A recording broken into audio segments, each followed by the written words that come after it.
Chamamos para moderar a mesa o excelentíssimo senhor ministro do TST, Evandro Valadão.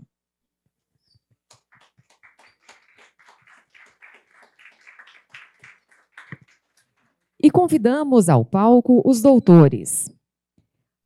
Co-coordenador da Comissão de Estudos de Marcas da Associação Brasileira da Propriedade Intelectual, ABPI, sócio do escritório Daniman Simpson, advogado especializado em propriedade intelectual, Dr. Vitor Cronenberg.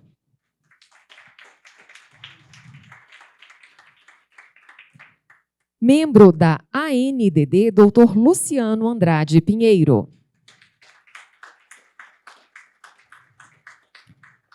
Advogada especialista em propriedade intelectual, doutora Maria Clara Terêncio.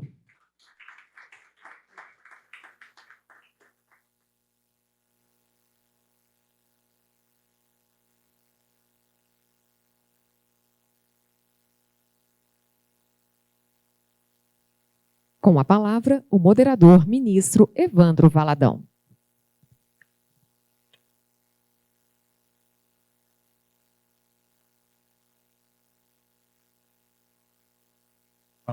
Uma boa tarde a todos nesse dia, né, de início de Copa do Mundo, né? Eu pedi gentilmente para desligar a TV, né? Porque concorreria com o evento, embora me pareça extremamente relevante, interessante o tema proposto e o Jurispor, né? Nessa jornada da Academia Brasileira de Direito Desportivo. O tema proposto é a propriedade intelectual no futebol, e aqui temos especialistas que tratarão desse assunto relevante, importante. O futebol, né, todos aqui sabemos, eu adoro lugar comum, né? Eu tenho uma predileção por falar o que todo mundo já sabe, né?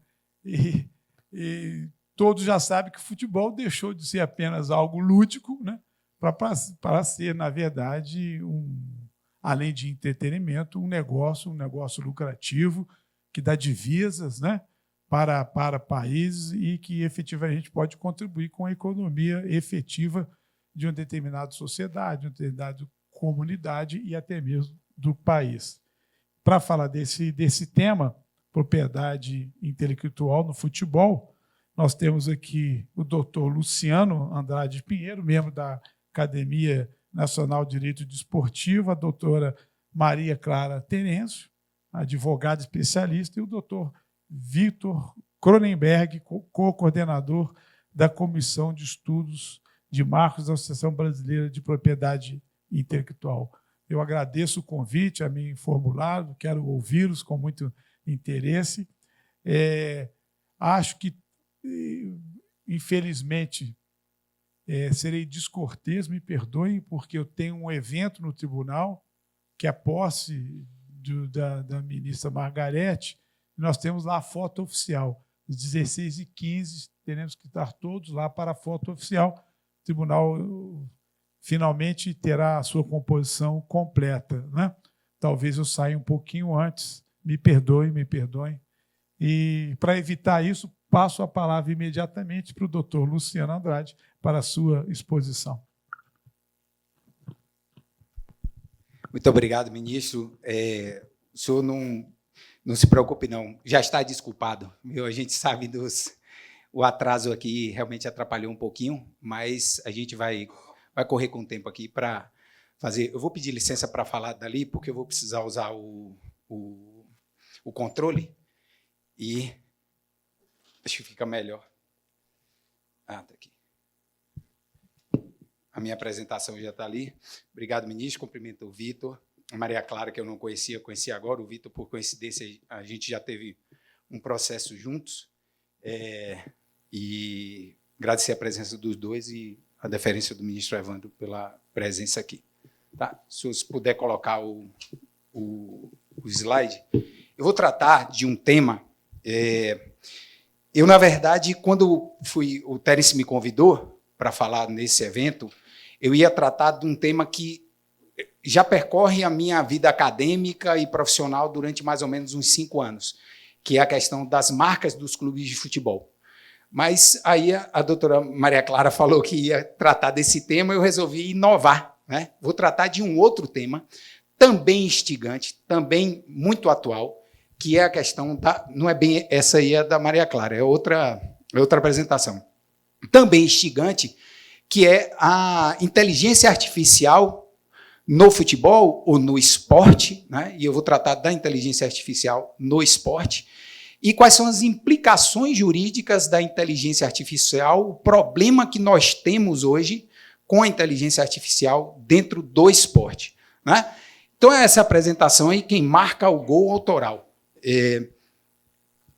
Por que quem marca o gol autoral? Porque, na verdade, tudo aquilo que eu vou tratar hoje, que está sendo produzido pela inteligência artificial, que tem aplicabilidade dentro do esporte, envolve uma questão de titularidade.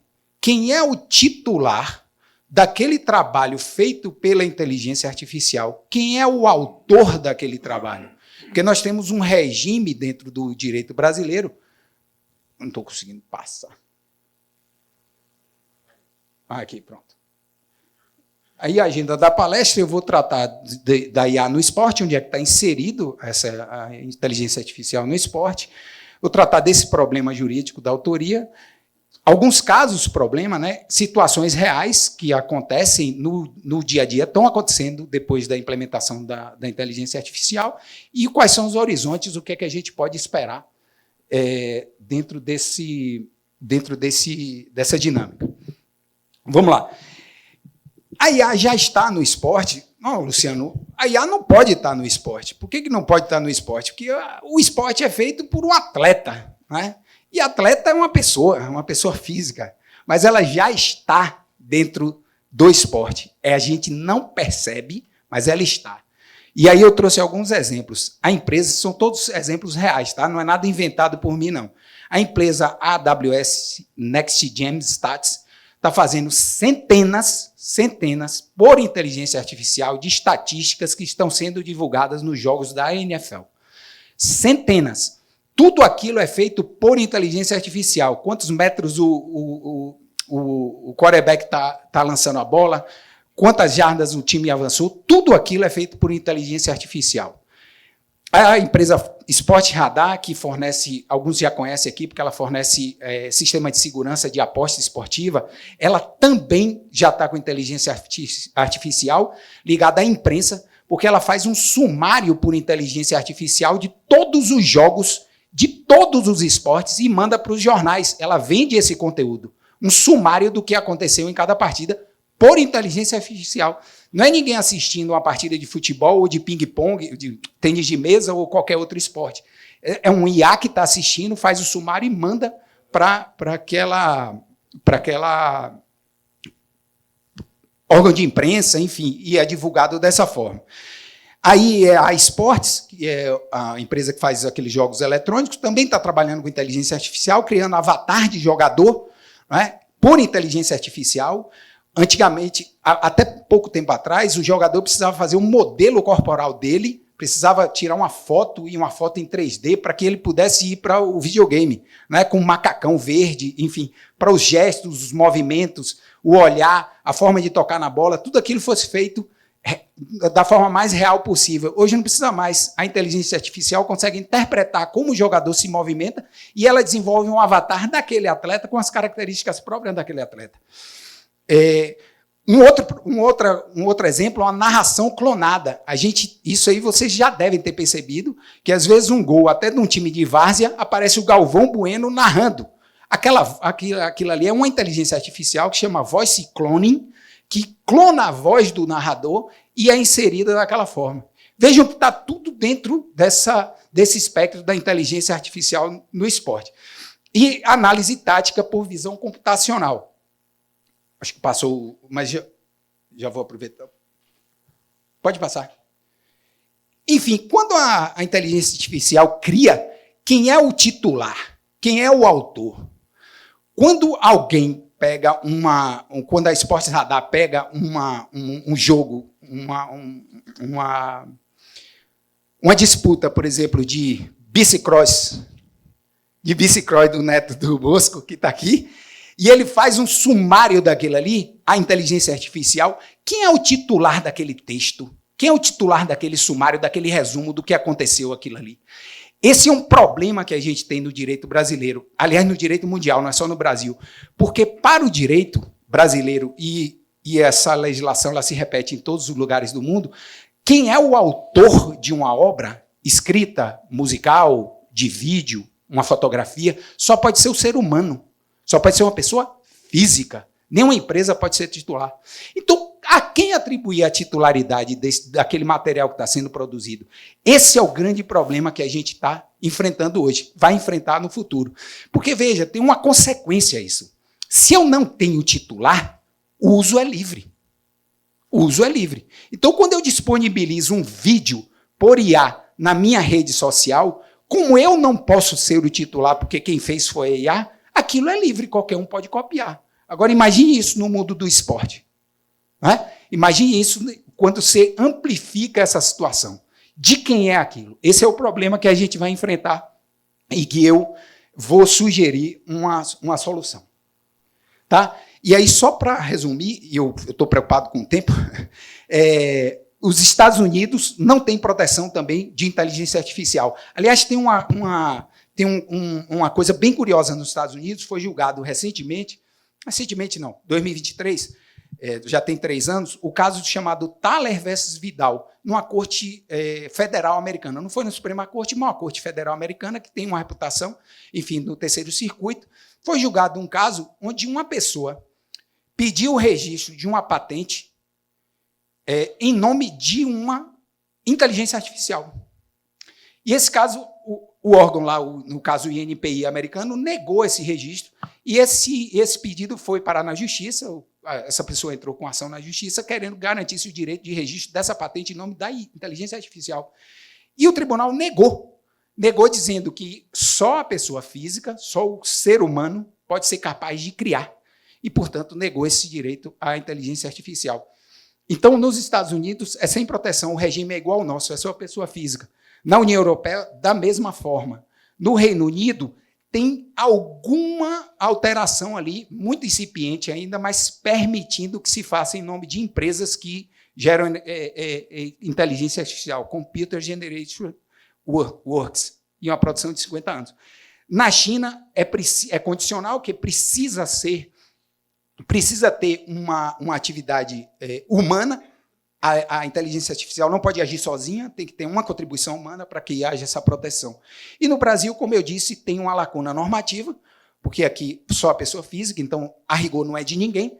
E no PL 2338/2023, em tramitação, não tem absolutamente nada sobre esse assunto. O que ele trata só, esse PL, que trata da IA, ele trata só de IA de alto risco, não é? Que são aquelas inteligência artificial que tem potencial de gerar um dano às pessoas. Então, não tem nenhuma regulação sobre a titularidade desses trabalhos dentro desse PL.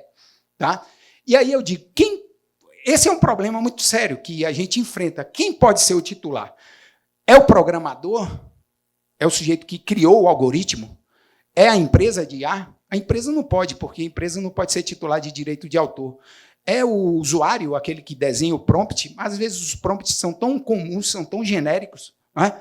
É o atleta que está participando do evento esportivo, que está sendo clonado, que está sendo resumido a sua atividade.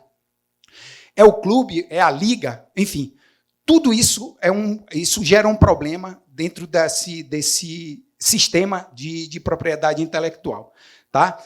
Eu me lembrei até, e aí talvez tenha sido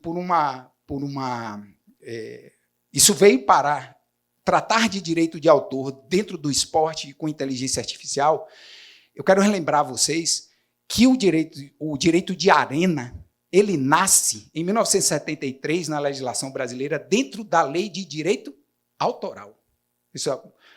Talvez alguns de vocês não saibam disso, mas a propriedade intelectual tem essa ligação com o esporte desde lá de trás, Porque o direito de arena, o direito que os clubes têm sobre a transmissão e os atletas têm, os atletas sobre as transmissões dos eventos esportivos, ele vem dentro da Lei de Direito Autoral de 73. Agora, olha que coincidência. O que é que aconteceu em 1970? O espetáculo do Brasil sendo campeão da Copa do Mundo. Foi por conta do campeonato da Copa do Mundo de 1970 e do espetáculo gerado pela seleção campeã que se chegou à conclusão de que precisava o atleta ser remunerado por estar se apresentando dentro de um espetáculo esportivo. E veja que coisa interessante. Dentro da Lei de Direito Autoral, que trata de obras intelectuais ligadas às artes. Se entendeu à época que o espetáculo esportivo, aquilo, quando o atleta está dentro de um campo de futebol, ele tem o mérito de um ator, por exemplo, que está encenando uma peça de teatro. Olha que coisa bela. Por isso que foi parar dentro da Lei de Direito Autoral, posteriormente foi retirado. Mas talvez minha memória tenha me traído e eu comecei a falar sobre esse tema em razão disso, do direito autoral. Eu coloquei 4 casos, mas não vai dar tempo de esmiuçá-los, mas são 4 problemas que a gente tem, são casos reais também. Voz clonada do narrador. Um narrador esportivo, imagine um Galvão Bueno, que uma IA consegue pegar a narração dele, com a voz dele, com o jeito dele falar, e transformar isso em 12 línguas diferentes. E alguém pegar essa voz dele, fazer esse trabalho com o IA sem consultá-lo, que é um problema também. Tá? Então, a gente pode ter uso tanto lícito da inteligência artificial, porque se ele tivesse dado autorização, a gente não teria um problema, mas sem autorização passa a ser um problema. Tá? O highlight automático. Quando está tendo uma transmissão a Rede Globo está transmitindo um evento esportivo, a inteligência artificial é capaz de captar um momento de perigo, um momento de uma falta brusca, um momento de violência, um momento de gol, um momento de perigo de gol, e ele destacar imediatamente e criar um corte daquele evento esportivo e gerar um vídeo curto para ser divulgado. De quem é aquilo? Isso é a inteligência artificial que está fazendo. Eu fico apontando para lá, parecendo um... parecendo um doido. O avatar do atleta aposentado. Na verdade, qualquer atleta. Esse avatar dentro dos videogames, dentro dos jogos, também é um problema. Né? A inteligência artificial já consegue fazer isso. Então, eles não estão tendo que obter autorização para pegar o trejeito de um jogador de futebol ou de qualquer outro esporte. Análise tática proprietária. Isso é um caso real também.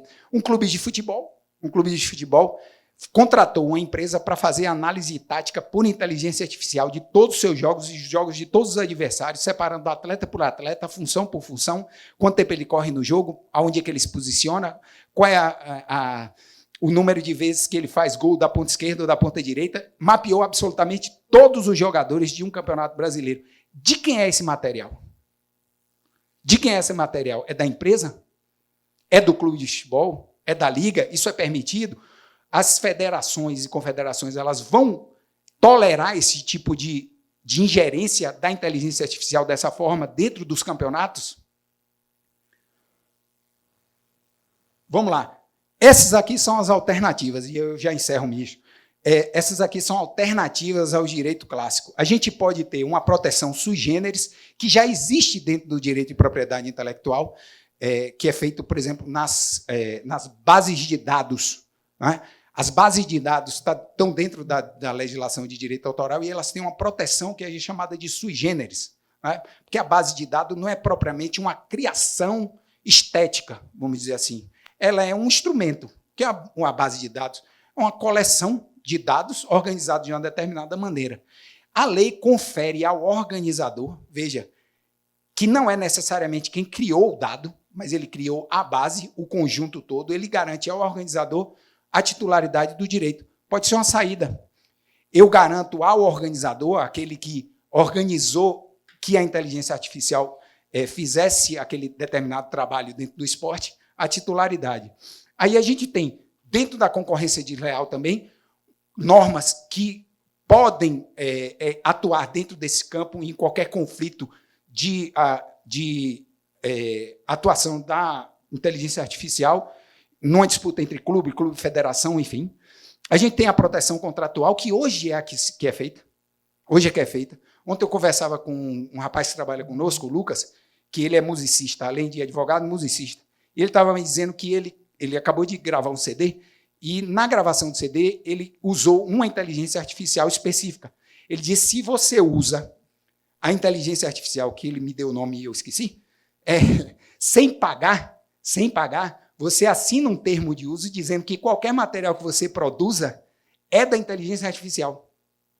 É da empresa que desenvolveu a inteligência artificial. Veja que interessante. Agora, se você paga, aí transfere para você. Então, aquele material, se você usa a versão gratuita, não é seu, é da inteligência. Isso é uma norma contratual. Tá?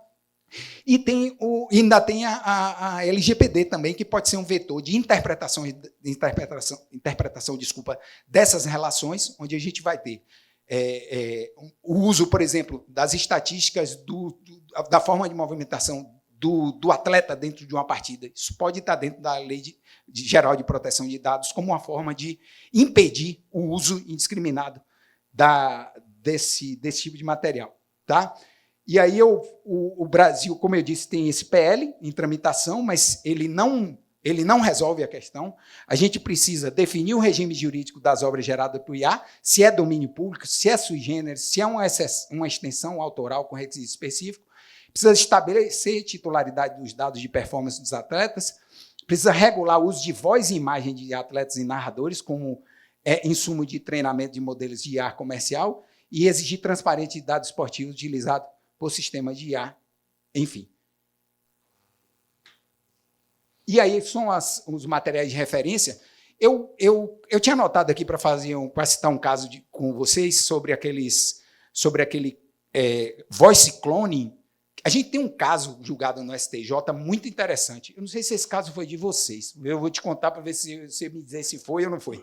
Que é o caso de uma propaganda de um banco do Itaú fez, a propósito de Roland Garros, que acabou de terminar, quando o Guga Kirten ganhou o Roland Garros, o Guga tinha uma figura, uma caricatura muito específica, cabelo enrolado, bem grande, ele usava uma bandana, uma roupa colorida.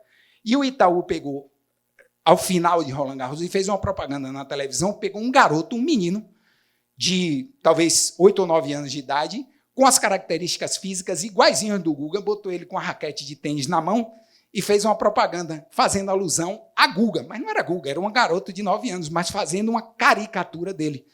E Guga entendeu que aquilo estava dentro da sua imagem, não imagem real, mas uma imagem caricata dele, e entrou com ação na justiça e conseguiu ser indenizado pelo Itaú. O STJ tem esse precedente. Então, essa coisa da voz clonada é menos pior do que os outros exemplos que eu dei. Tá? E eu, só por último, um obrigado a vocês. Ainda tinha mais umas coisas aí, mas só que eu já falei demais. Tá? Muito obrigado a vocês e obrigado, Teres, pelo convite.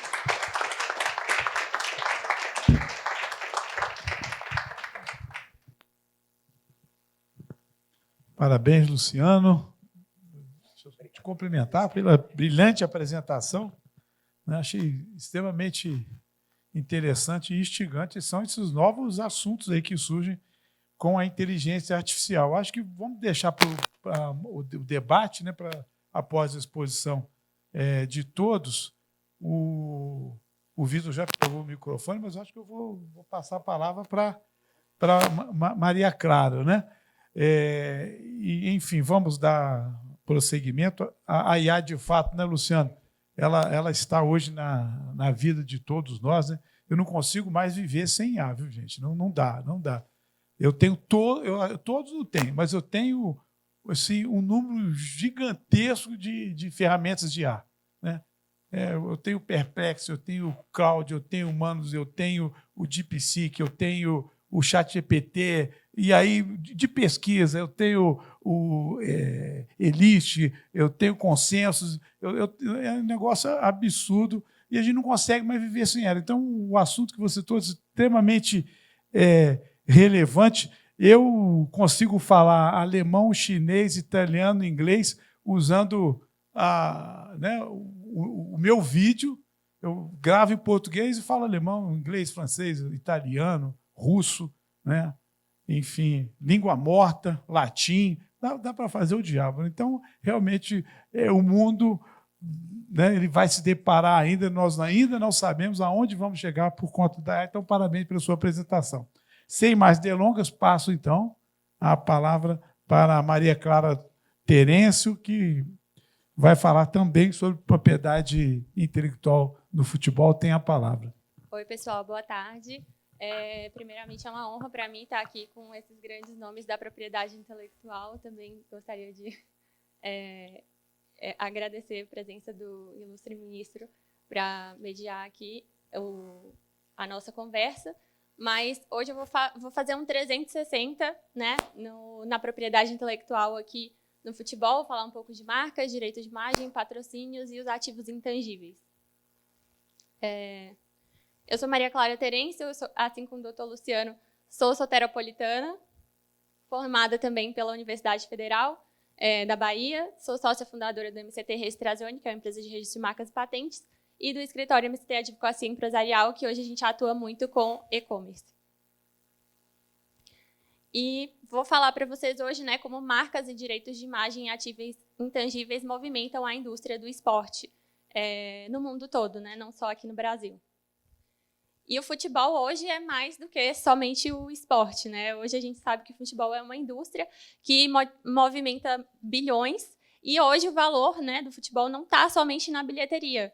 Então, o valor econômico está também nas marcas, nos direitos de imagem, patrocínios, conteúdo digital, licenciamento e também e por isso é tão relevante a gente falar sobre proteção de direito de propriedade intelectual, porque já se passou a fase, né, em que o futebol ganhava dinheiro ali com a bilheteria, hoje ganha com todos esses ativos que a gente está falando aqui.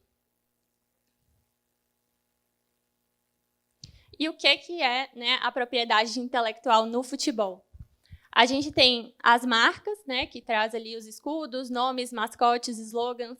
Inclusive, eu tive até um caso engraçado lá na empresa, que o Flamengo, assim, ele é assim, super protetor com todas as propriedades intelectuais que eles têm. E eles chegaram a oferecer uma oposição no registro de marca de uma escola porque tinha a sigla CRF, que era da minha cliente. Então, cada vez mais, né, os times e enfim, todo mundo do esporte está tendo muito cuidado com tanto a proteção, né, da marca quanto de todas as criações ali autorais. Dentro do direito autoral, a gente tem ali os hinos, as vozes, né, como bem falou aqui o doutor Luciano, campanhas publicitárias. Eu coloquei aqui campanhas publicitárias porque muitas pessoas não sabem, mas existe também, né, algumas relações contratuais em que os contratos, né, firmados com essas grandes empresas de marketing, elas colocam ali como detentoras de propriedade intelectual dentro ali do que elas produzirem para as campanhas, enfim.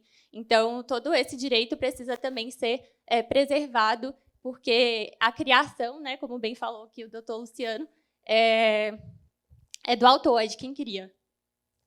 E a gente tem aqui também, né, os conteúdos audiovisuais, além do direito de imagem, né, dos atletas, treinadores, influenciadores. Inclusive, a gente estava discutindo bastante sobre isso na mesa do almoço, sobre até o próprio pagamento, né, dos jogadores, até quando a gente pode fazer, né, essa transferência para um pagamento ali via direito de imagem ali do jogador e não está preservando ali o direito trabalhista do jogador. E, além disso, a gente também tem a proteção dos direitos industriais, né? Uniformes, produtos licenciados e todos os elementos visuais linkados ali ao time.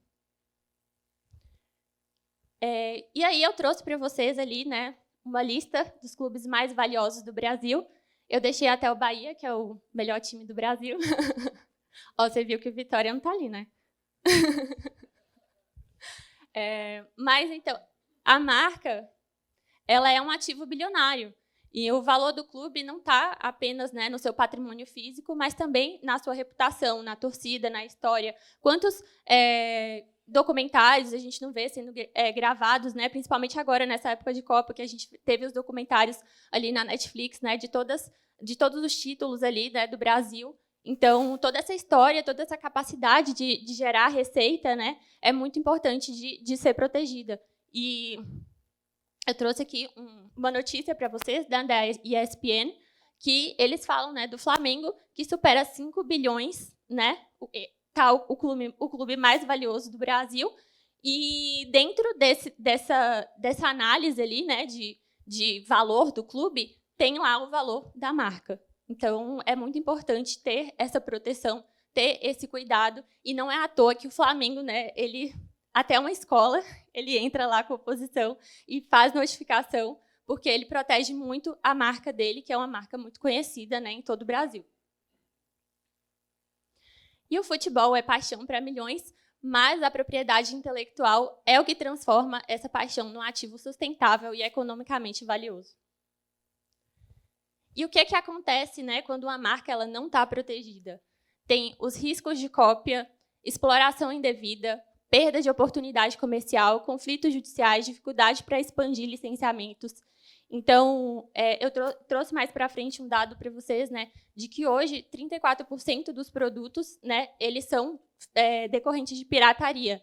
Então, essa proteção é muito importante para evitar, né, esse tipo de situação, tanto de pirataria quanto de uso indevido de marca, que o Vitor vai até falar mais sobre isso, dos usos dos símbolos, né, em campanhas publicitárias. E também tem aqui o direito de imagem dos atletas, né, que hoje os atletas eles não monetizam apenas pelo desempenho esportivo, mas também pela imagem, influência, presença digital. E a gente pode ver até o Ronaldinho, que ele virou um ícone, né, de uso de imagem. E ele foi chamado para participar da campanha da Nike, né, da Copa do Mundo. Outra pessoa também que usa muito a imagem é o Neymar, né, que todo mundo aqui conhece o Neymar. O Cristiano Ronaldo, o Vinícius Júnior também, que agora está bem midiático, e a imagem dele ali, né, em várias campanhas publicitárias tem um valor muito alto.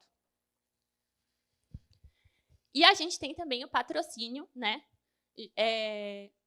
E o patrocínio ele visa, né, vincular a marca aos valores representados tanto pelo clube, pelos atletas, pelas competições, pelas torcidas, e é por isso que a propriedade intelectual é tão essencial, porque quando você faz um patrocínio, você está criando ali uma associação, tanto ao clube, ao atleta, né, a tudo aquilo que a imagem do clube ou do atleta transmite ali para a população, que é muito o que acontece ali também com os influenciadores, né? Hoje, os influenciadores eles são ali a imagem de várias marcas. E a gente tem também o licenciamento, né? Que é quando são criados produtos, gerados produtos, e a marca ela paga royalties, né, por estar utilizando ali a associação ao clube. Então, às vezes, uniformes, games, produtos oficiais, aplicativos, material escolar. E eu trouxe aqui o exemplo da Coca-Cola, né, que se vinculou, que já é uma patrocinadora oficial, né, da FIFA, e se vinculou à Panini para criar as novas figurinhas e também as latinhas, né, com os campeonatos ali de cada país.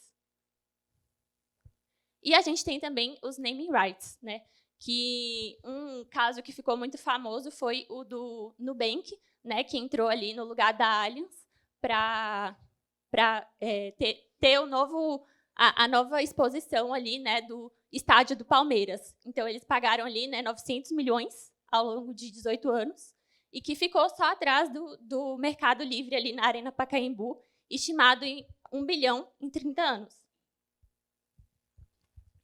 E aí eu deixei aqui, acho que bem claro para vocês, né, que o valor econômico do futebol está cada vez mais ligado à gestão estratégica dos seus ativos intelectuais.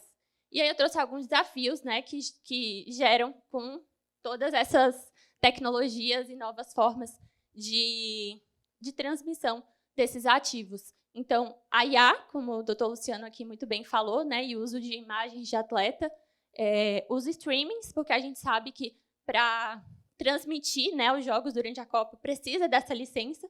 Então, a gente tem, né, os detentores aqui no Brasil, a Globo e a Cazé TV, mas ainda assim muitos YouTubers, né, transmitem esses jogos de forma indevida.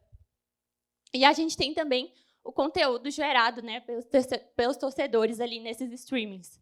Além da pirataria digital, deepfakes, então a tecnologia ela cria oportunidades, mas ela também cria novos riscos jurídicos. E aí eu trouxe para vocês, né, disputas envolvendo marcas. Eu trouxe aqui o caso do Galo, né, que para a gente entender que também essa proteção ela não é irrestrita.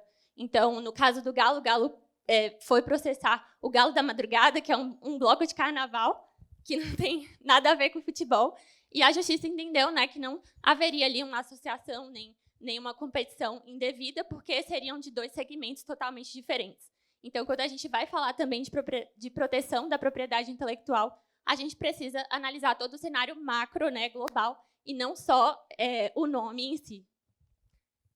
A gente tem também casos de uso indevido de imagem, produtos falsificados, aí eu trouxe aqui para vocês, né, 34% do mercado já representa esse setor de produtos falsificados, e o segmento de moda é um dos mais afetados, além dos conflitos ali de licenciamento.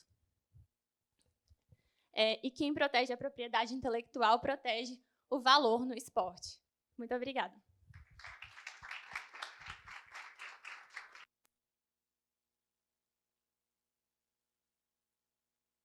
Agradeço a doutora Maria Clara, também super interessante a apresentação, né? Vi que o meu Botafogo está bem, né, o Tense? Né? Não é? O Vitória não chegou, mas vai chegar lá, vai chegar. Né? Mas realmente, muito obrigado pela apresentação, muito dinâmica, muito interessante. Eu vou passar aqui a palavra para o Vitor, né? Eu não sei, Vitor, se eu faço a indelicadeza de me retirar antes de você falar. Eu mandei uma mensagem para você, Tense. É que eu vou precisar me retirar, que eu tenho a posse da ministra Margarete, que toma posse e tem a chamada foto oficial, né? Então, eu tenho que... Para vocês terem ideia, para me sentir melhor e vocês ficarem com pena de mim, a minha toga está no carro. Eu vou trocando de roupa até para dar tempo de chegar no tribunal para a foto oficial. Mas eu não podia deixar de estar aqui e prestigiar esse belíssimo evento, né, da Academia Nacional de Direito Desportivo. Acho que vocês estão de parabéns por promover o Jurisport, por promover esse debate. E a academia é isso, é um encontro de pessoas, né, que têm um propósito de desenvolver um determinado saber, um determinado domínio do saber. Estão todos, então, de parabéns. Eu agradeço a oportunidade de estar aqui. Infelizmente, não vou ouvi-lo, né, mas estão gravando, não é isso? Espero que sim. E eu certamente irei ouvir. Quando eu prometo, eu faço, viu, Vitor? Vou mandar um e-mail para você, um WhatsApp. Olha, ouvi e gostei. Viu? Certamente a sua apresentação será de excelência. Então, eu peço licença a todos, me perdoem para retirar, e muito obrigado por estar aqui e me convidarem. Ah, tá. Vamos fazer a foto, então.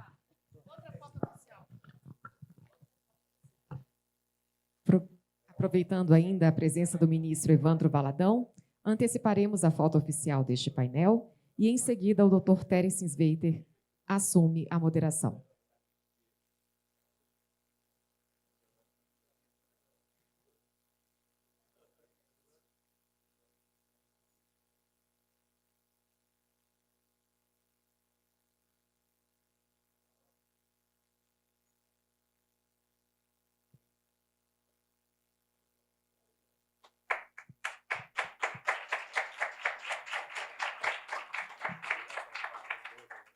Agradecemos imensamente a participação do ministro Evandro Valadão.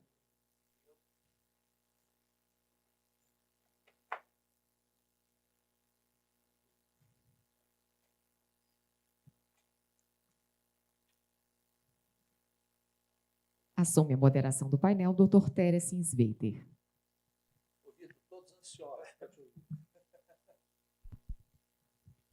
Muito obrigado, boa tarde a todos. É realmente um prazer estar aqui. Então, inicialmente, eu queria agradecer o convite em nome da Associação Brasileira da Propriedade Intelectual, o nosso presidente Peter Simpson, que infelizmente não pôde comparecer. E aí ele me ligou ontem à noite para assumir essa missão, e eu confesso que eu fiquei muito feliz com o telefonema, porque eu vou falar sobre um tema que eu genuinamente gosto. Eu sou um advogado que deveria ter trabalhado com direito desportivo, mas a gente começa a estagiar, a gente vai para outras áreas, toma gosto por outros segmentos. Hoje eu sou completamente apaixonado pela propriedade intelectual e, felizmente, em muitos casos da minha atuação, eu tenho essa interseção com o futebol, com o direito desportivo e com as matérias afins. Então, cumprimentando novamente a associação pela organização do evento, Pedro pelo convite, presidente, Luciano, um prazer revê-lo, Maria Clara, vou dar início aqui à exposição. E acho que não tinha dia melhor para falar desse tema, justamente na estreia da Copa do Mundo, em poucos minutos, não sei se o jogo já começou, mas acho que começa muito em breve.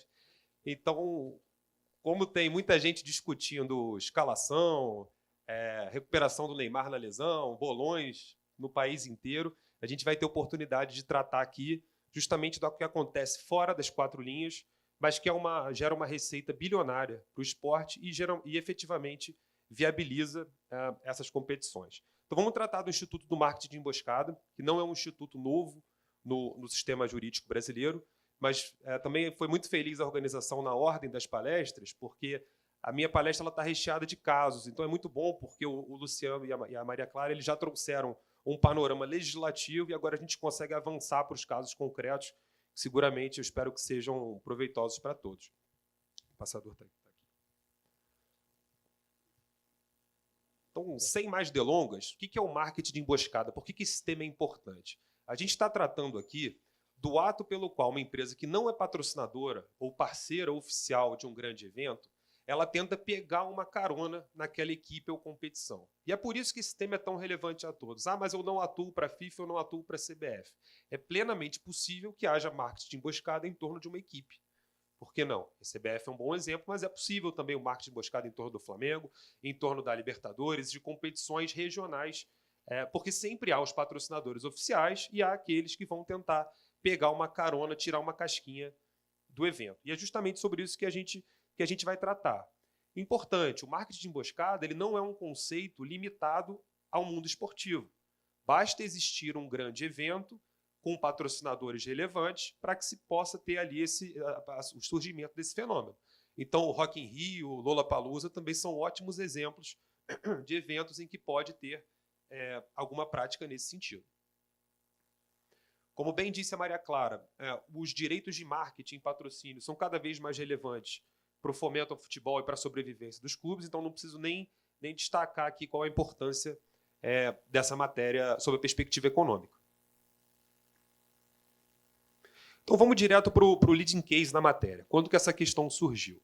E esse instituto ele surge para o judiciário brasileiro em 2009, quando a CBF, que sempre foi uma entidade muito engajada no combate ao marketing de emboscada, justamente em razão da relevância do seu robusto programa de patrocínio para a sua sobrevivência e para as suas atividades, a CBF ela constata, no ano de 2009 ainda, foi um ano que não teve Copa do Mundo, mas tinha eliminatórias, a Coca-Cola ela divulga um comercial, uma campanha de grande visibilidade nacional das tampinhas surpresa. E nessa campanha, a Coca-Cola contrata 3 jogadores com passagens pela seleção, passagem relevante, ali o Birubiru, o Bebeto e o Dadá Maravilha. E aí ela faz toda uma campanha sem ser patrocinadora oficial da CBF, esse é um ponto-chave do caso, ela tinha sido no passado, mas em 2009 ela não era. Ela veicula uma campanha em que os jogadores estão lá se vestindo com um uniforme muito parecido com o da seleção, estão se preparando para o jogo. E toda a campanha é construída em torno disso. Naturalmente, a CBF e os seus patrocinadores não ficam satisfeitos com essa situação e eles resolvem ajuizar uma ação para terem um reconhecimento do judiciário, e essa é uma questão importante, que ainda que não houvesse por parte da Coca-Cola uma reprodução do emblema da CBF, uma reprodução do canarinho, que é uma marca registrada, que todo o contexto daquela campanha ele fez com que a Coca-Cola pegasse carona num fundo de comércio ali para o qual ela não pagou. Então você tem o patrocinador que paga ao longo de 4 anos, ou 8 ou 10, para ele se aproveitar, associar comercialmente seus produtos e serviços são uma grande equipe, e no momento de exposição máxima, e o melhor exemplo é a Copa do Mundo, vem uma outra empresa que não é patrocinadora oficial e ela tenta ali tirar uma casquinha. E é muito interessante porque esse caso ele chega ao STJ em 2013 e com uma decisão emblemática e muito clara que começa a solidificar esse instituto no direito brasileiro às vésperas da nossa Copa de 2014. Então, peço Vênia aqui para ler brevemente o que disse, resumiu o STJ.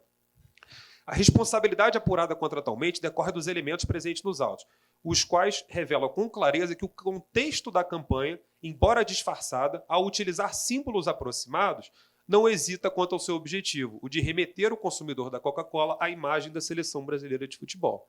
Então, o marketing da Coca-Cola, à época, ele tomou o seu cuidado de tirar o emblema da CBF das camisas que vestiam os garotos propagandas, mas essa conduta por si só não afastou o ato ilícito na visão do STJ. E a partir daí, esse instituto que já está bastante maduro no nosso sistema hoje, ele vai ganhando tração. Historicamente, bem comentou a Maria Clara, quais eram os institutos, as ferramentas jurídicas que nós advogados tínhamos para combater práticas como essa? A infração marcária, a repressão à concorrência desleal, e também uma disposição muito importante, acho que eu coloquei no próximo slide, que é a proteção sui generis, o Luciano sabe bem, conferida aos símbolos, isso está lá na Lei Pelé.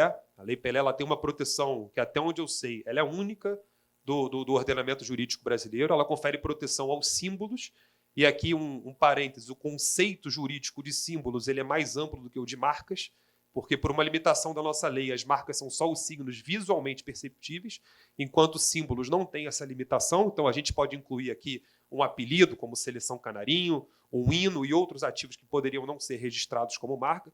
Então, esse é seguramente um dispositivo que todos aqui têm que ter conhecimento assim, da sua aplicabilidade no dia a dia. Quem representa clube de futebol, quem representa entidade, é uma grande vantagem que o legislador conferiu aos clubes, e é justamente esse dispositivo que ele permite o licenciamento de produtos e serviços em áreas mesmo em que a marca não esteja registrada. Então, ele permite o uso do escudo do meu Fluminense para uma área de canecas, para uma área de canetinhas, ainda que o registro propriamente dito só esteja na classe 41, que é a classe de atividades esportivas. Então, hoje, por exemplo, isso permite à CBF esse programa grande de licenciamento do Canarinho, que ficou popularmente conhecido como Canarinho Pistola, para o iFood. Tem uma campanha enorme a nível nacional. Então, ainda que o Canarinho não estivesse registrado como marca, e ele está, é essa disposição legal que confere à CBF a possibilidade de licenciá-lo. Então, juntamente com aquele primeiro precedente Coca-Cola, esse é um dispositivo fundamental para o exercício de direitos. E aí nós viemos para outros casos, na mesma esteira. Em 2016, na época das Olimpíadas, a BRF, que era patrocinadora do Comitê Olímpico naquela época, ela divulga uma campanha, O Meu Mascote da Sorte. E aí ela cria os vários mascotinhos de todas as modalidades com os seus uniformes típicos. Mas no comercial específico, na televisão, e aqui eu não trouxe o comercial na íntegra para não tomar tempo, ela dá muito mais destaque ao personagem do futebol. O que naturalmente incomoda a CBF, porque ela não era uma patrocinadora oficial, e novamente a CBF ajuiza uma ação e ela tem sucesso.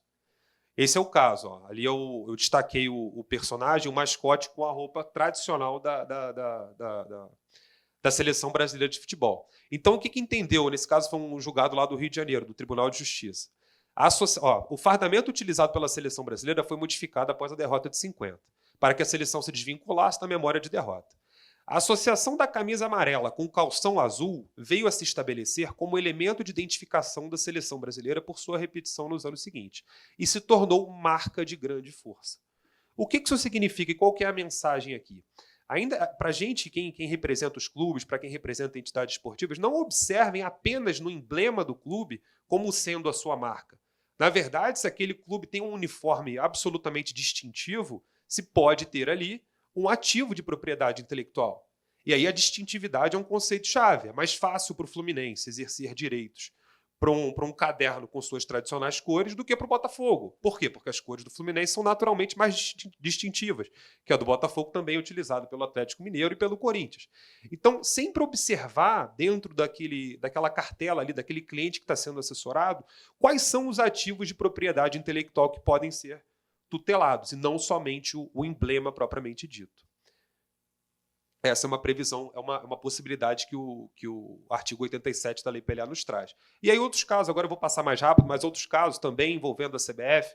Vocês devem lembrar dos poupançudos de 2010, foi uma campanha da Caixa. A Caixa Econômica Federal ela patrocinava alguns clubes à época, ela patrocinava o Flamengo, se não me engano o Vitória, acho que o Curitiba também. E aí ela fez os personagens, mas além de explorar os personagens dos clubes que ela patrocinava, e aí ela está no seu legítimo direito contratual, ela criou os poupançudos da seleção.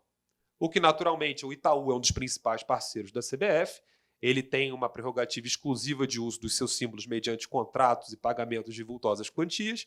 Então, o Itaú ele aciona a CBF, ele procura a CBF, que, na qualidade de titular daqueles direitos, ela entra com uma ação contra a Caixa em razão dessa campanha. E o desfecho é o mesmo. Reconhecimento por parte do tribunal de que o uso daqueles uniformes infringiam os direitos da CBF.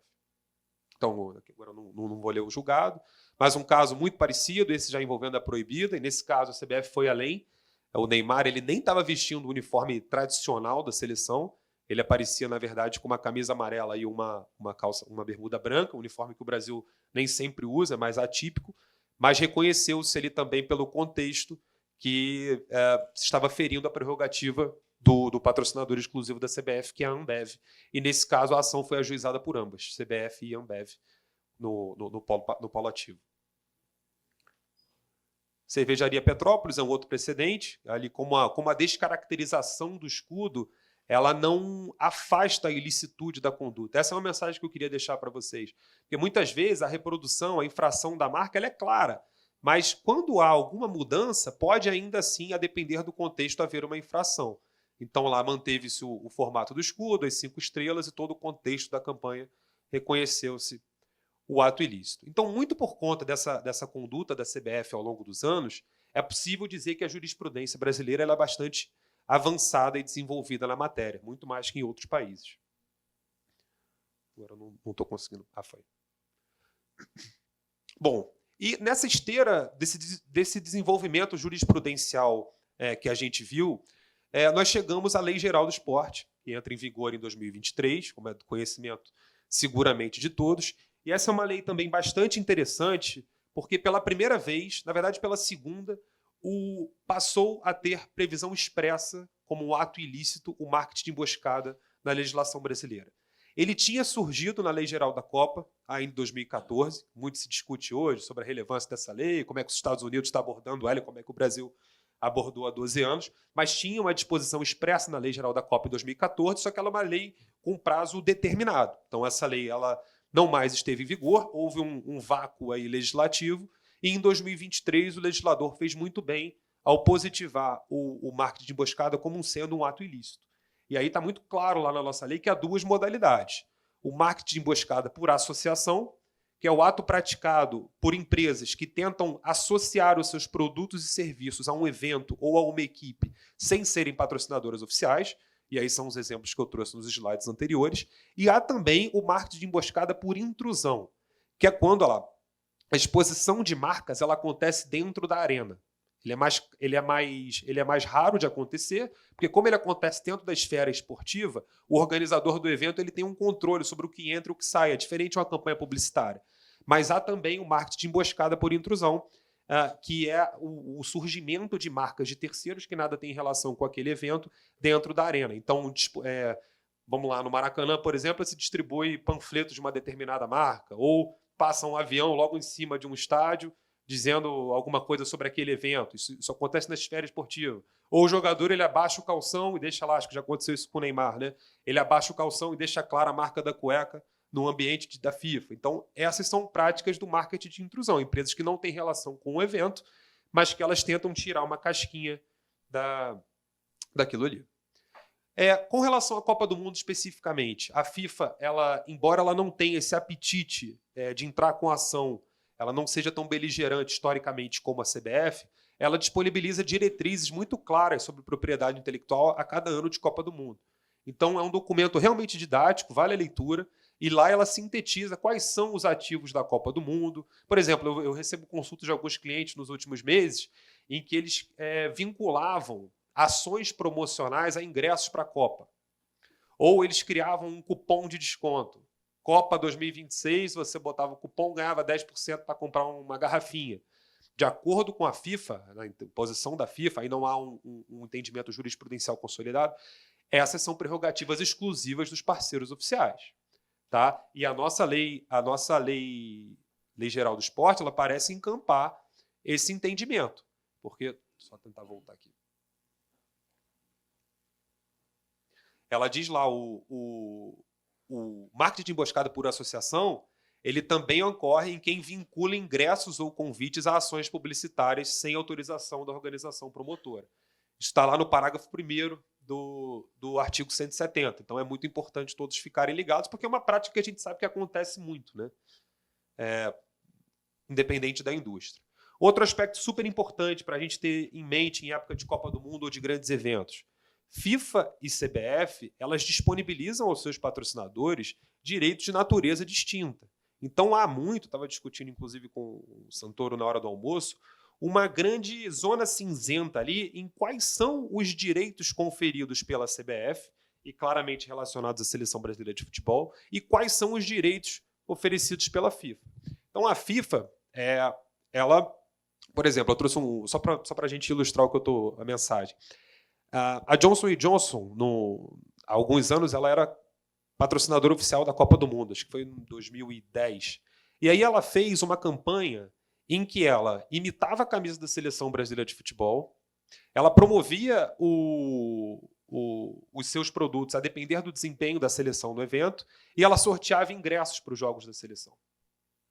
Essa, claramente, na nossa visão, à época, eu atuei nesse caso, ela claramente ultrapassa os direitos concedidos pela FIFA, porque há, por parte da empresa, uma tentativa de associação com a seleção brasileira. E é importante a gente ter em mente os direitos de propriedade intelectual, o entendimento do STJ, os contratos nessa área, eles têm que ser interpretados restritivamente, eles não permitem analogia. Então, se a CBF ela dá autorização para a Golcase criar capinhas e garrafas com o escudo da CBF, ela não está autorizando a criação de mochilas, ela não está autorizando a exploração do canarinho. Não é permitida a analogia nesse tipo de caso. Então, eu já disse muito do que não se pode fazer, já caminhando para a parte final. O que é possibilitado, o que é permitido quando um cliente nos consulta para ele fazer sem correr risco? Utilização de símbolos genéricos. Essa é a mensagem principal. Então, a bandeira do Brasil, naturalmente, ninguém pode impedir a utilização por qualquer empresa, uso das cores nacionais, os torcedores com vestimentas genéricas e expressões como torcendo juntos, paixão pelo futebol. Eu hoje pousei aqui no aeroporto e tinha uma grande peça publicitária lá do Bradesco em que aparecia a Ivete Sangalo e aí ela estava com uma camisa claramente genérica, uma camisa amarela escrito Brasil, vai rolar a festa. Esse era o mote publicitário.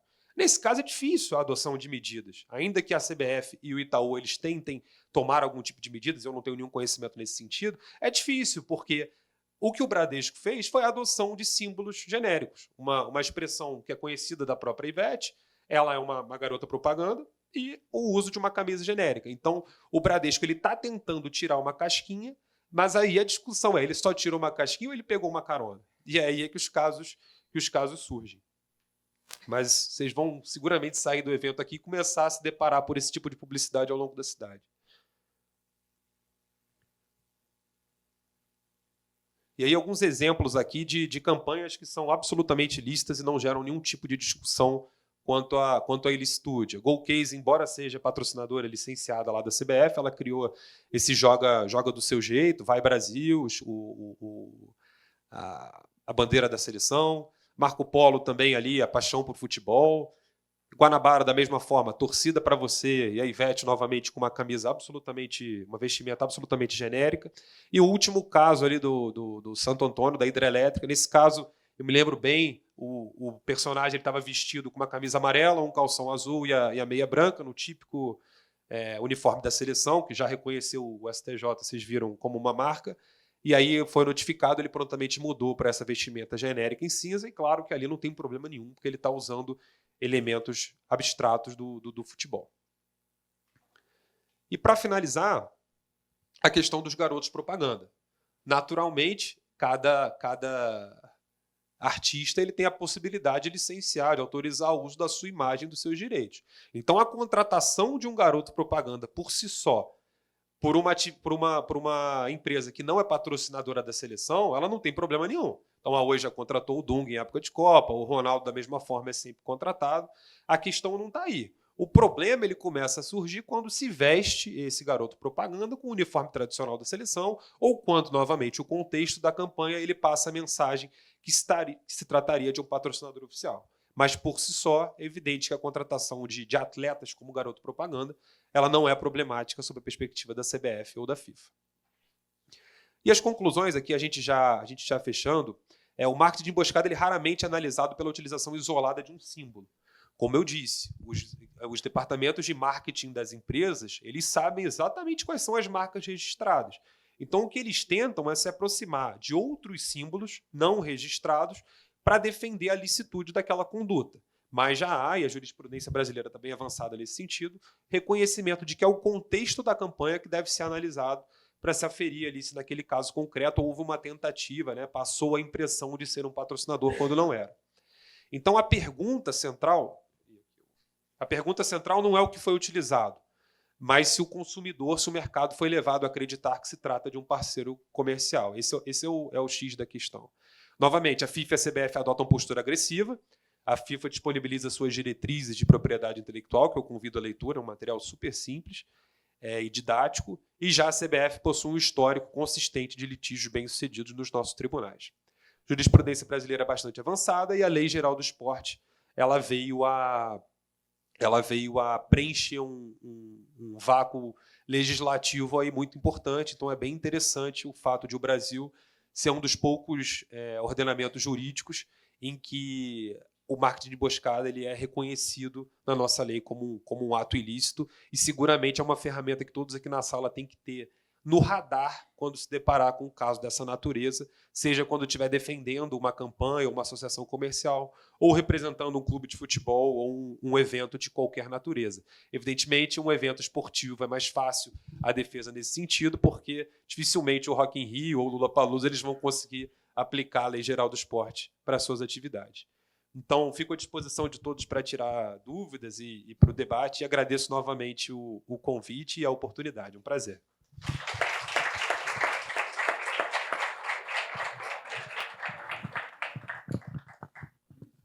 Esse conteúdo aí é mais interessante. Surpresa da tarde. Tá aí, gente, a Copa do Mundo, que todos aguardávamos, ansiosos. Mas voltando aqui, porque antes do lazer precisamos trabalhar, né? Parabéns, Vitor. Completíssima a sua exposição.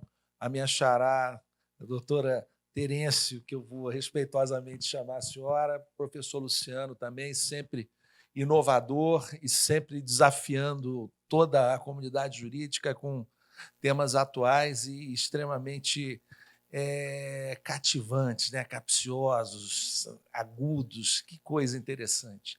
Eu vou perguntar para a plateia se alguém tem mais alguma pergunta, alguma dúvida, e, claro, enaltecendo a presença do professor Leonardo Andreotti, que tem obras sobre o marketing de emboscada, por sinal completíssima.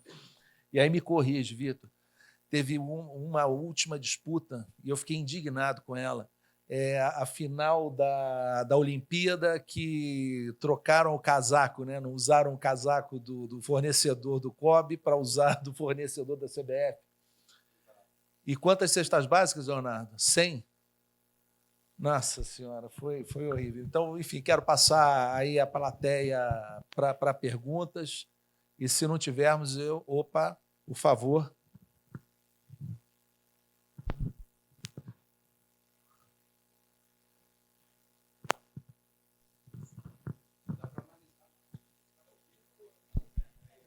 Exato, ilustrativo, né? Boa tarde a todos. Agradecer, a todos os palestrantes pela ótima palestra, muitos conhecimentos novos.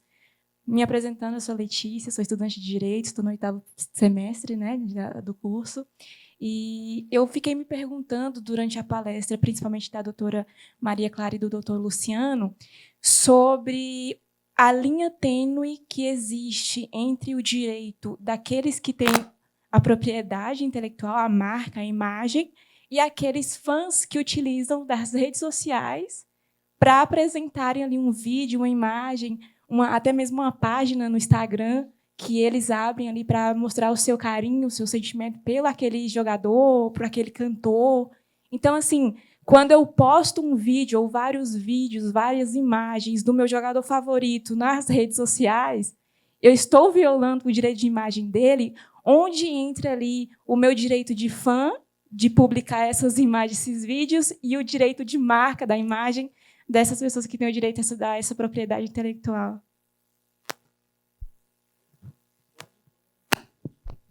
Desculpa, eu não peguei seu nome. Ô, Letícia.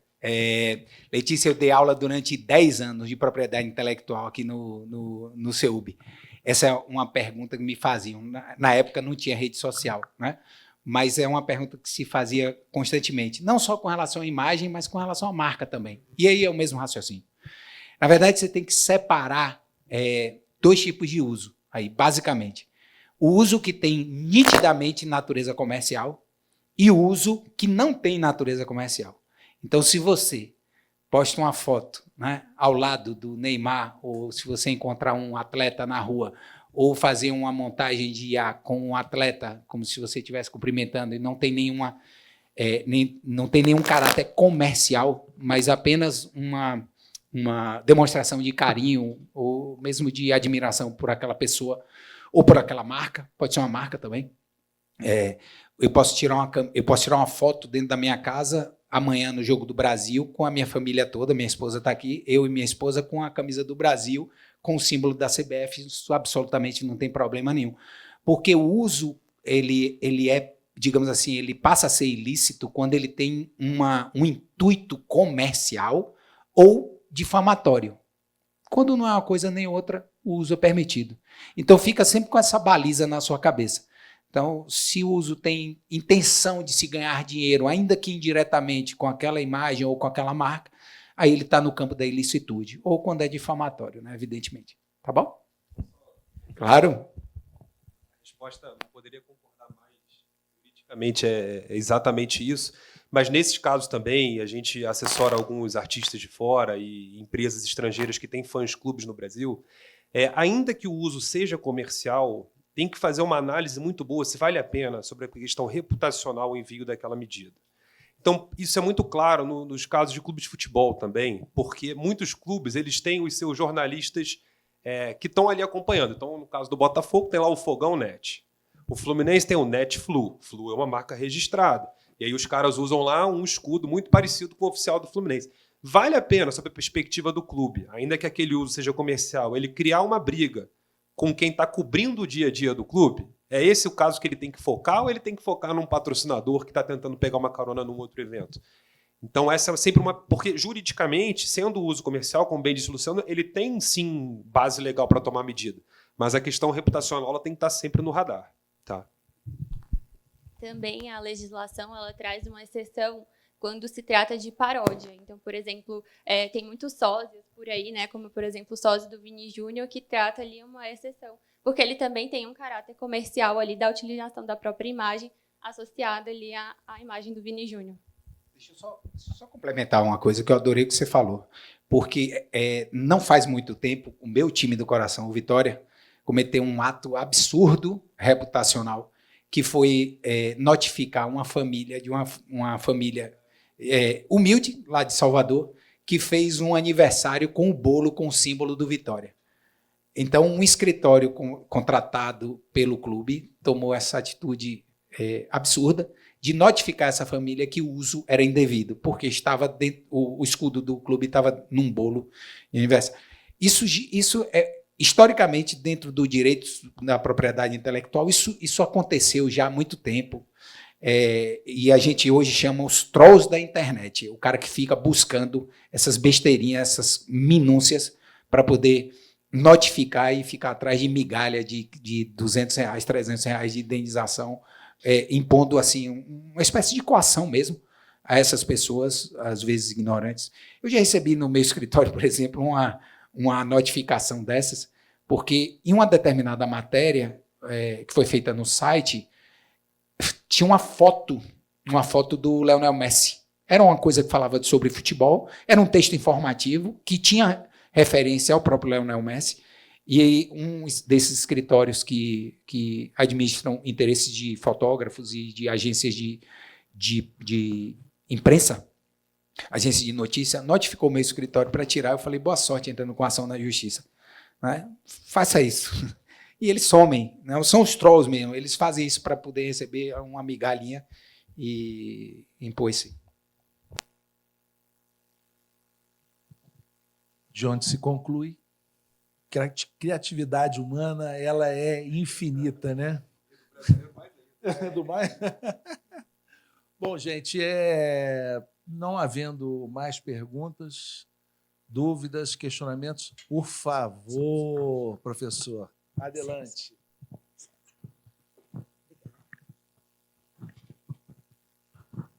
Eu tenho uma situação peculiar lá no escritório de treinador. Ele era treinador de um clube, saiu do clube e ele posta muitas fotos com o uniforme que ele usava enquanto era do clube para vender palestras. Como é que se enquadra isso? Até porque eram fotos de quando ele era treinador daquele clube, mas agora tem uma outra finalidade. É uma boa questão. Olha, eu vou reverter essa consulta em doação para a NDD Solidária. Hein? É uma boa questão, porque é um fato, né? A presença dele no clube por um determinado período foi um fato ali. Ele, de fato, atuou, ele não está criando nenhum tipo de relação que ele não teve. Por outro lado, a exploração comercial daquele ativo está indo muito além do clube, né? Porque às vezes o cara foi lá e foi como se fosse um jogador da seleção. Ele vai completar o treino na Granja Comari, tira a foto lá com a camisa da CBF e ele usa aquilo para a carreira dele inteira. Fui convocado. E aí ele usa esse ativo comercial. Eu nunca me deparei com nenhum caso dessa natureza, mas eu vejo argumento para, em sendo esse uso comercial, a dificuldade é essa, né? Porque ele está se promovendo, é a promoção pessoal. Mas eu acho que pode ter espaço aí para adoção de medidas se for uma questão excessiva, se ele não for identificado com o clube, a passagem dele tiver sido muito recente. Então, é o que eu penso, mas não sei se o Luciano tem algo para complementar, e a Maria Clara.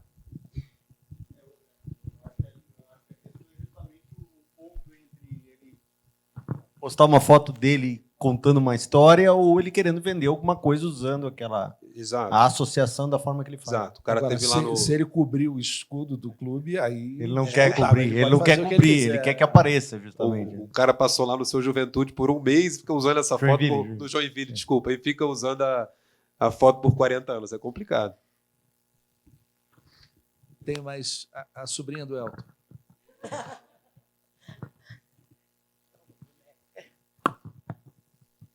Olá, boa tarde, tudo bem? Eu sou a Maria, eu realmente sou sobrinha do Elton. Sou advogada trabalhista. Assim, eu acho que a gente está vendo ao vivo agora, né? Uma seleção que joga com camisa amarela e verde, tal como a camisa do Brasil. E também eu queria comentar que teve uma vez que eu acompanhei uma disputa entre a Adidas e a Thom Browne. Ambas as marcas usam listras. Então, a Thom Browne tem 4 listras e a Adidas tem 3. E aí, eu não me recordo agora qual foi o país que decidiu, mas eles decidiram que a Adidas não poderia patentear listras. Então, eu queria perguntar assim, até que ponto que é razoável a gente caracterizar uma marca. Isso aqui é exclusivo dessa marca e nenhuma outra pode reproduzir. Sua pergunta é ótima também. Com relação à Adidas, essa é uma discussão... Como você pode imaginar, ela não está limitada ao Brasil ou aos Estados Unidos, ela é global porque se trata de uma empresa global. Há muita discussão porque, na origem, esses símbolos da Adidas eles eram ornamentais. Eles não tinham a função marcar. Então, se colocava na lateral da manga ou na lateral do calçado para ornamentar, deixar aquele produto mais bonito, mais atrativo. Mas, a partir do passar do tempo, aquilo foi se convertendo numa marca. Então, hoje você observa as 3 listras e a Adidas tenta criar toda uma impressão comercial nesse sentido, The Three Stripes Brand, é o slogan deles no mundo todo. E aí, qual que é a posição majoritária da jurisprudência? Assim, eu não consigo falar sobre um país específico. Ela tem proteção para as 3 listras em posições específicas. Então, por exemplo, se eu criar uma camisa, talvez com 3 listas ao centro aqui, possivelmente a Adidas vai ter dificuldade de tomar medidas. Agora, se eu coloco na lateral da calça ou na lateral do calçado, fica muito claro que é o da Adidas. Então, tem toda uma discussão sobre as marcas de posição, que é um outro instituto também super interessante. Aí tem o caso clássico, é o solado vermelho dos calçados Louboutin, e tem outras discussões do gênero. Mas a proteção, normalmente, a questão normalmente é essa. A proteção da Adidas, em tese, ela está vinculada a uma posição específica, a não ser que seja aquele triângulo, né? Quando você tem as 3 listas no formato triangular, aí não. Aquilo ali ela tem proteção irrestrita para todos os produtos e serviços que a marca identificar. Tá?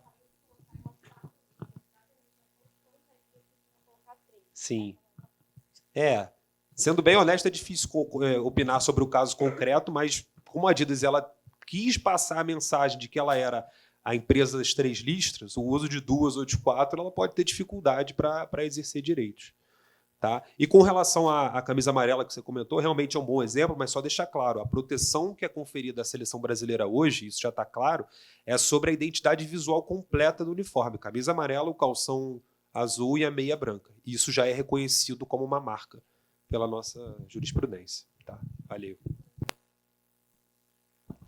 Quando você traz essa questão da Adidas também, a gente, como eu trouxe ali, né, a gente precisa analisar todo o contexto, se há de fato uma confusão ali do consumidor entre as duas marcas. Então, quando se faz uma análise global ali, se entende que não há uma confusão entre as duas marcas, até porque a própria nomenclatura ali das marcas são completamente diferentes. Então, se analisa todo o cenário macro, e não somente as listras, e talvez a decisão tenha entendido nesse cenário de analisar todo o cenário completo. O presidente, eu vou. As pessoas que fizeram pergunta vão ganhar um brinde. Eu tenho 3 exemplares do meu livro ali, vou dar um para cada um. Opa! Para estimular a participação, presidente.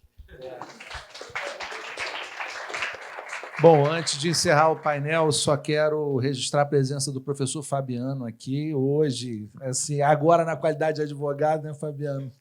Veio para o lado de cá da bancada, um dos maiores juízes aqui do trabalho do país, hoje um excepcional professor de Direito do Trabalho. Agradecer a vossa presença aqui uma vez mais e dou por encerrado esse nosso painel. Muito obrigado à presença de todos e aos painelistas. O nosso muito obrigada aos painelistas. Faremos agora um breve intervalo de 15 minutos para o COF. Retornaremos em seguida com o painel Sistemas de Resolução de Disputas no Esporte, Futebol.